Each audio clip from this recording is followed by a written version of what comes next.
కి ఫస్ట్ 4 నెలల క్రితం అయితే కనుక చాలా మంది చేశారన్నమాట ఇంట్రెస్టెడ్ అని పెట్టి. సో అలాంటి వాళ్ళందరికీ కూడా ఓన్లీ సర్టిఫికేట్ వెరిఫికేషన్ మాత్రమే అవుతుంది. నాట్ ఇంట్రెస్టెడ్ అని పెట్టిన వాళ్ళందరికీ కూడా ఇప్పుడు సర్వే చేసుకోవచ్చు. దానిని ప్రభుత్వం ఏం చేస్తుందంటే మీరు సచివాలయాలకు వెళ్ళి చేసుకోనవసరం లేదు, మీ మొబైల్లో మీరు కూడా చేసుకోవచ్చు అని చెప్పి మీకు లింక్ ఇచ్చారు. ఆల్రెడీ మనం కూడా లాస్ట్ వీడియోస్ లో చెప్పామండి. ఆ వీడియో ప్రకారం మీరైతే కనుక మీ మొబైల్లో మీరు చేసుకోవచ్చు. ఎవరైనా చేసుకోవాల్సిన వాళ్ళు ఇంకా ఉంటే, అలాగే ఎక్కడో మీ పిల్లలు గాని మీకు సంబంధించిన వాళ్ళు గాని ఎవరైనా బయట రాష్ట్రంలో ఉన్నారు అంటే వాళ్ళు 10th ఇంటర్ డిగ్రీ ఇక్కడ చదివి మ్యారేజ్ అయిపోయి వేరే రాష్ట్రంలో వాళ్ళు ఉన్నారు. సో అలాంటి వాళ్ళు సర్వే చేసుకోవాలంటే కనుక మొబైల్లో చేసుకోవచ్చు అండి. నాకు మెసేజ్ పెడుతున్నారు, కమెంట్ పెడుతున్నారు, నేను అవుట్ ఆఫ్ స్టేట్ లో ఉన్నానండి, నాకు మ్యారేజ్ అయింది, నా స్టడీస్ అంతా కూడా ఆంధ్రప్రదేశ్ లోనే అని చెప్పి. సో అలాంటి వాళ్ళందరికీ ఇబ్బంది లేకుండా ఉండాలని మన కూటమి ప్రభుత్వం దీని మొబైల్ కూడా ఇచ్చింది మాట. మొబైల్లో కూడా యాప్ ఓపెన్ చేసి మీరు చేసుకోవచ్చు. సో అదేలాగో మీరు లాస్ట్ వీడియో చూడండి. సో ఇకపై అయితే కనుక మనకి ఈ వర్క్ ఫ్రం హోమ్ సర్వేకి లాస్ట్ తేదీ అయితే కనుక సెప్టెంబర్ 15. ఈ సెప్టెంబర్ 15 దాటిపోతే మీకు వర్క్ ఫ్రం హోమ్ సర్వేకి ఇంకా ఆప్షన్ అయితే ఇంకా ఉండకపోవచ్చు మాట అండి. మళ్ళీ మీరు మేము ఇంట్రెస్టెడ్ గా ఉన్నాము, మేము చేసుకోలేదు, మాకు లాస్ట్ డేట్ తెలియదు అంటే కనుక దానికి ఆప్షన్ ఉండకపోవచ్చు అండి 99%.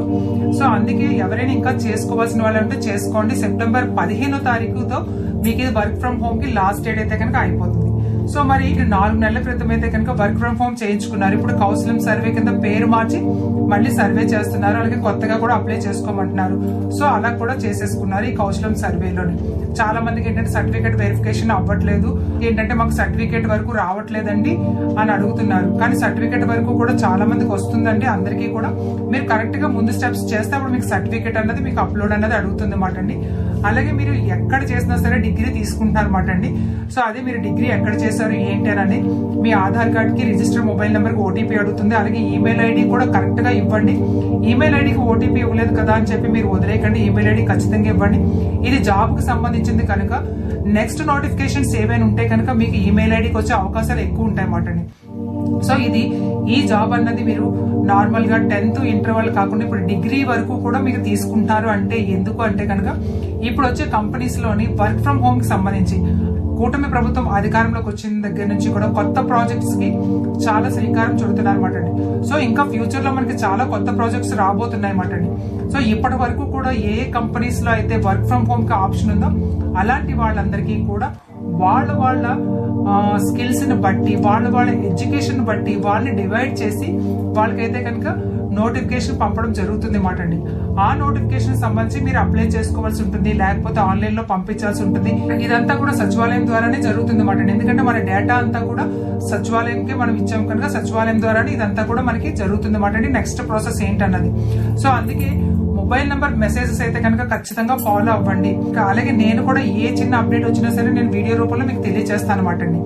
అలాగే ఇది ఆడవాళ్ళకి మాత్రమేనా? ఇది ఆడవాళ్ళకి మాత్రమే కాదండి. యాక్చువల్గా ఇదైతే కనుక ఆడవాళ్ళకని స్టార్ట్ చేశారు, కానీ ఇది మగవాళ్ళు ఆడవాళ్ళు అంటే బోత్ ఆడవాళ్ళు మగవాళ్ళు ఇద్దరు కూడా అప్లై చేసుకోండి. వర్క్ ఫ్రం హోమ్ కి అప్లై చేసుకోండి. ఇద్దరికి కూడా అవకాశం ఉంది మాట అండి. ఇద్దరు కూడా ఇంటి దగ్గర ఉండి పనిచేసే అవకాశాన్ని అయితే కనుక ప్రభుత్వం కల్పిస్తుంది మాట అండి. అయితే ఏ జాబ్స్ ఉంటాయండి అంటే కనుక బీటెక్ చేశారు, మీ బీటెక్ లో మీరు సిఎస్సి చేశారు కంప్యూటర్ సైన్స్, సో దానికి సంబంధించిన స్కిల్స్ ని బట్టి మీకు ఆప్షన్స్ అనేవి వస్తాయి అన్నమాట అండి. అలాగే ఎలక్ట్రానిక్స్ చేసిన వాళ్ళు ఎలక్ట్రానిక్స్, అలాగే డిగ్రీలోని, అలాగే మీరు డిప్లొమాలోని, అలాగే పీజీలోని, అలాగే మీకు సంబంధించిన ఏదైతే స్కిల్స్ ఉన్నాయో ఎడ్యుకేషన్ ఉందో దానికి సంబంధించింది వస్తుందన్నమాట. సరే మేమైతే కనుక ఇంకా 50 సంవత్సరాల వరకు అన్నారు, 18 సంవత్సరాల నుంచి 50 సంవత్సరాల వరకు అన్నారు. సో 50 సంవత్సరాల వరకు అన్నారు కదా, సో 40 దాటిన వాళ్ళకి డిగ్రీ అయిపోయింది. సో అలాంటి వాళ్ళు తీసుకుంటారా అంటే కనుక ఇప్పుడు 40 ఇయర్స్ మీకు ఉందండి, మీరు డిగ్రీ చేసి ఉన్నారు, మీకు దాంతో పాటు కంప్యూటర్ స్కిల్స్ ఉన్నాయి, లేకపోతే ఇంక వేరే స్కిల్స్ ఏవో ఉన్నాయి. సో అలాంటప్పుడు ఆ స్కిల్స్ కి సంబంధించి మీకు ఇస్తారన్నమాట అండి. సో ఇలాగా ఎవరి స్కిల్స్ ని బట్టి వాళ్ళకు ఉంటుంది. ఏదైనా అండి గుర్రాన్ని చెరువు వరకు తీసుకెళ్లగలరు, కానీ చెరువులో నీళ్ళు తాగేది మాత్రం గుర్రం. అంటే మీకు నోటిఫికేషన్ వరకు ఉంటుంది, ఆప్షన్ వరకు ఉంటుంది, మీకు ఎక్కడైతే ఖాళీలు ఉన్నాయో తెలుస్తుంది, కానీ దాన్ని క్రాక్ చేయాల్సిన బాధ్యత మాత్రం మీ మీద ఉంటుంది అన్నమాట. ఎందుకంటే ఆ ఇంటర్వ్యూని క్రాక్ చేసి అక్కడ ఆ కంపెనీకి సంబంధించిన స్టెప్స్ ఏవైతే ఉన్నాయో వాటిని క్లియర్ చేయాల్సిన బాధ్యత అయితే కనుక మీ మీదే ఉందన్నమాట. అంటే దానికి ఎలాంటి హెల్ప్ ఉండదు, దానికి సంబంధించినంత వరకు కూడా మీరు ప్రిపేర్ అవ్వాల్సిందే మాట. అంతేకాని మేము డేటా ఇచ్చాం కదా, గవర్నమెంట్ మాకు జాబ్ పంపించేస్తుంది, మేము ఇంటి దగ్గర నుండి జాబ్ చేసేసుకోవచ్చు, మాకు నెలకు 15,000 నుంచి 50,000 వరకు అన్నారు కదా మాకు వచ్చేస్తుంది అని అనుకుంటే కనుక చాలా తప్పండి. మీకు ఓన్లీ ఎంతవరకు అంటే కనుక ఎక్కడైతే వర్క్ ఫ్రమ్ హోమ్ ఎక్కడ అంటే ప్రైవేట్ కంపెనీస్ లోని MSME లోని అలాగే గవర్నమెంట్ వాటిలోని అవుట్ సోర్సింగ్ పర్పస్ లోని కానీ లేకపోతే ఇంటి దగ్గర ఉండి చేసుకునే వాటిల్లోని ఏమైనా సరే ఆప్షన్ ఉన్నవన్నీ కూడా మన గవర్నమెంట్ కలెక్ట్ చేసి వాటన్నింటినీ కూడా మీకు పంపిస్తారన్నమాట అండి. వాటన్నింటినీ మీకు పంపిస్తారన్నమాట అండి. సో దానికి సంబంధించినంత వరకు కూడా మీకు పంపించడం జరిగిన తర్వాత నెక్స్ట్ ప్రాసెస్ అనేది మీరు చేయాల్సి ఉంటుంది అన్నమాట. ఎందుకంటే ఒక కంపెనీ ఉందనుకోండి, ఆ కంపెనీకి ఏ ఇంటర్వ్యూ అక్కర్లేదు, మీ సర్టిఫికేట్స్ చూసే మీకు జాబ్ ఇచ్చేయచ్చు. వేరే కంపెనీ ఉంది, మీకు ఇంటర్వ్యూ కండక్ట్ చేస్తారు, ఓరల్ ఇంటర్వ్యూ. ఇంకొక కంపెనీ ఉంది, మీకు ఎగ్జామ్ కండక్ట్ చేయొచ్చు అన్నమాట. సో ఇలా ఉంటుంది. ఒక్కొక్క కంపెనీకి వాళ్ళ యొక్క వర్క్ స్టాండర్డ్ ని బట్టి మీ యొక్క స్కిల్స్ ని తెలుసుకోవాలి అనుకుంటే కనుక వాళ్ళు ఇలాంటి టెస్టులు కానీ నిర్వహించవచ్చు. దాన్ని ఫేస్ చేయాల్సిన బాధ్యత మీ మీదే ఉందన్నమాట. సో మరి అలాగే వేరే రాష్ట్రంలోని వేరే జాబ్ చేసుకున్నాం, ఇక్కడ మాకు వర్క్ ఫ్రమ్ హోమ్ చేయాలని ఉంది అంటే కనుక అది మీ ఇష్టం అండి. మీరు మీ జాబ్ వదులుకొని ఇక్కడ చేయొచ్చు. మీరు ఏ జాబ్ చేస్తున్నారు ఏంటి అన్నది మీకు తెలుస్తుంది. దానికి సంబంధించినంత వరకు కూడా ఏది కరెక్ట్ ఏది బెస్ట్ అని అన్నది మీకు తెలుస్తుంది కనుక అది మీరే డిసైడ్ చేసుకోవాల్సి ఉంటుంది అన్నమాట. అలాగే అవుట్ ఆఫ్ స్టేట్స్ లో ఉండి మ్యారేజ్ అయిపోయి ఇక్కడ అంతా చదివి మ్యారేజ్ అయిపోయి అవుట్ సైడ్ ఉన్న వాళ్ళు మీరు వర్క్ ఫ్రమ్ హోమ్ సర్వేని పూర్తి చేసుకోండి. కానీ జాబ్ అయితే వర్క్ ఫ్రమ్ హోమ్ అన్నారు కదా, తర్వాత డీటెయిల్స్ అన్నవి ఏంటన్నది తెలుస్తుంది. ముందైతే కనుక మీరు మొబైల్లోని ప్రాసెస్ ని చేసుకోండి. అలాగే లేదా అనుకుంటే ఇక్కడ ఆంధ్రాలో ఎవరైనా మీ పేరెంట్స్ కానీ మీ అత్తగారి తరపు కానీ ఎవరైనా ఉంటే వెళ్ళి సచివాలయంకి OTP వేసి మీ డిగ్రీ సర్టిఫికేట్ ని వాళ్ళకి పంపించండి. వాళ్ళ ద్వారా ఫోటో తీసుకుని అలాగైనా చేస్తారన్నమాట. మాక్సిమం చదువుకున్న వాళ్ళందరూ కూడా మొబైల్లో చేసుకోవచ్చు అండి, ఇబ్బంది ఏం లేదన్నమాట. అలాగే మరి 10th ఇంటర్ ITI చేసిన వాళ్ళ పరిస్థితి ఏంటి ఇందులోనండి?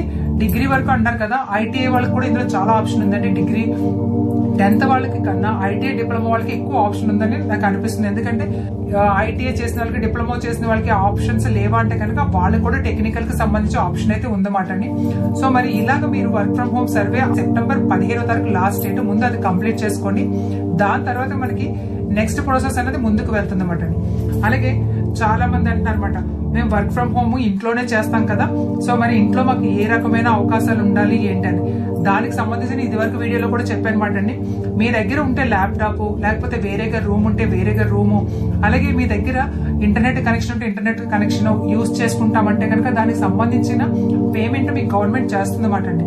లేదు మా దగ్గర ఏమీ లేదు అని అనుకుంటే కనుక వాళ్ళే ప్రొవైడ్ చేస్తారన్నమాట, ల్యాప్టాప్ దగ్గర నుంచి. అలాగే నెక్స్ట్ మీకు ఇంటర్నెట్ కనెక్షన్ కానీ, అలాగే మీకు ఇంకా మీ వర్క్ కు సంబంధించిన ఐటమ్స్ ఏమైనా ఉంటే వాళ్ళు మీకు ఇచ్చే అవకాశం ఉంటుంది అన్నమాట. మరి దానికి సంబంధించి అమౌంట్ తీసుకుంటారంటే కనుక అది తర్వాత సంగతి అన్నమాట అండి. ముందుగా అయితే కనుక ప్రొవైడ్ చేస్తామని చెప్పడం జరిగింది. ఆల్రెడీ ఉన్న వాళ్ళకైతే కనుక మీకు దానికి సంబంధించిన పేమెంట్ చేస్తామని చెప్పారు. అంటే మీరు ఒక రూమ్ ఉంది, మీతో పాటు ఇంకో 4 వర్క్ చేసుకునే అవకాశం ఉంది. సో అలాంటప్పుడు ఆ రూమ్ కావాల్సిన రెంట్ అయితే కనుక ఇస్తారన్నమాట. ఇవన్నీ కూడా మనకి జరగాలి. అసలు జాబ్ అన్నది ఎలా ఉంటుంది ఏంటి, అసలు జాబ్ రోల్ ఎలా ఉంటుంది ఏంటంటే కనుక ఇప్పుడు మీరు చూస్తున్నారు కదండి, మన సాఫ్ట్వేర్ వాళ్ళు, నార్మల్ వాళ్ళు వర్క్ ఫ్రమ్ హోమ్ అంటే ఎలా చేస్తున్నారు ఏంటో అలాగే మీకు కూడా ఉంటుంది అన్నమాట అండి. ఒకసారి జాబ్ లో జాయిన్ అయిన తర్వాత ఆ జాబ్ కు సంబంధించిన వర్క్ రోల్ కానీ, టైమింగ్స్ కానీ, ఏదైనా సరే ఆ కంపెనీ నుంచి మీకు ఇన్స్ట్రక్షన్స్ వస్తాయన్నమాట. సో అంతవరకు కూడా ప్రెసెంట్ మీరు చేయాల్సింది సెప్టెంబర్ 15కి లాస్ట్ డేట్, అది కంప్లీట్ చేయండి. ఈ వీడియో నచ్చితే లైక్ చేయండి, షేర్ చేయండి, సబ్స్క్రైబ్ చేయండి. మీ వాళ్ళందరూ పంపించడం మర్చిపోకండి.